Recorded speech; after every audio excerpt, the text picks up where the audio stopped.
Hello and welcome to this pit stop for Pandoria, designed by Jeffrey D. Allers and Bernd Eisenstein and published by Irongames.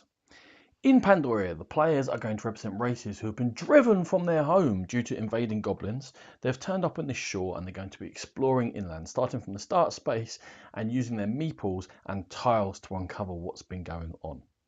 On a player's turn, they get to play a double tile from their hand, and they can play it anywhere as long as one edge is touching to the other edge of a tile.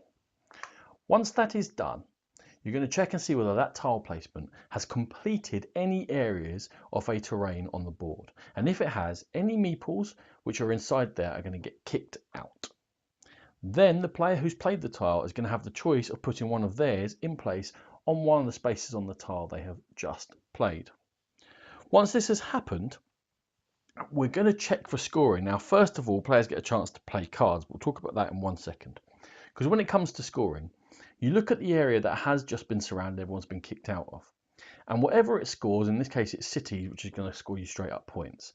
For each meeple that you have now adjacent to it, you're going to score the number of things in there. So there's 4 points, yellow's got 2 meeples, they are going to score 8 points for that. And the black player there is going to score 4 more points. Then, if you've triggered a score and you're going to get a chance to buy one of these cards, there's always a available market of 4 of them. And as I said, just prior to this, you would have had a chance to play the cards. Now, instead of playing one of the double tiles, you get to draw another one at the end of your turn. You can play one of your castle tiles. The only difference there is that it only covers up one area.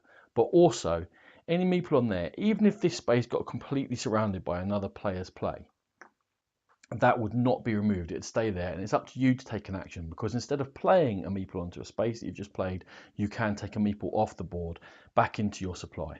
This is your leader. You can't play your leader until you get to the end and the others have been used, but that will count for double when it's scoring for any resources. The resources we're talking about, I just said it was points there for towns. You can also score in wood and in gold and in crystals. And why are you going to want to do that? Well, you want to score in gold because with gold you can be able to buy more of these. They each have got a cost in gold there, and when you buy one and bring it into your hand, it's going to refill and you just get to pay that. And then you've got more options for your turn. How are you going to play the cards? Well, there's 2 ways to play them. First of all, you can play them as buildings. That always has a wood cost, which you can keep track of down here. You can never have more than 10 of any resource. If you collect more than 10 for each set of 3 after that, when you're doing your scoring, you're going to score 1 point, but it's not the most efficient. But when you pay wood, you slip these under here and you've got spaces for 5 buildings down here. And they're going to give you various things. For example, this shrine is going to score me points every time I play a spell, which we're about to get to. This carpenter makes playing all buildings cheaper. In the repository, if ever I go above 10 on the crystals, instead of 3 to 1 to score points, I do 2 to 1. Or this large treasury is going to be extra gold every time that I gather gold from the board. So you can see they have various effects for you. Now, they all have a wood cost. You can build over these buildings and you reduce the price of the next building by the cost of the building that's already there. And there are also monuments you can build. Now, they all cost 8. The number of points they score will go down as you go through the deck, and they will block that space. You can never overbuild a monument, but they will score you points. The other thing I said you can do is you can spend crystals to play spells, and they're going to have various effects, like this conjure immediately is going to put one of my resources back up to 10. Or this teleport will let me move one of my figures anywhere on the board. Or this terrain is going to let me play a second tile immediately, although I cannot put a meeple onto that second tile. With rage, next time I score, one of my meeples is going to count for 2. Or with this astral ship, that's the only way that you're going to get spaces on, or meeples onto these ship spaces. And that's the other type as well, these castles that will never get knocked out if they're completely surrounded. Other things to note on the border, there are these spaces that go off through the mountain passes, and if a type of terrain is next to a space of its type of terrain, it will never finish, and any meeples in there will never be removed by normal. You must spend that action to take them off, meaning it obviously becomes more difficult and there's a tactic to what you're doing.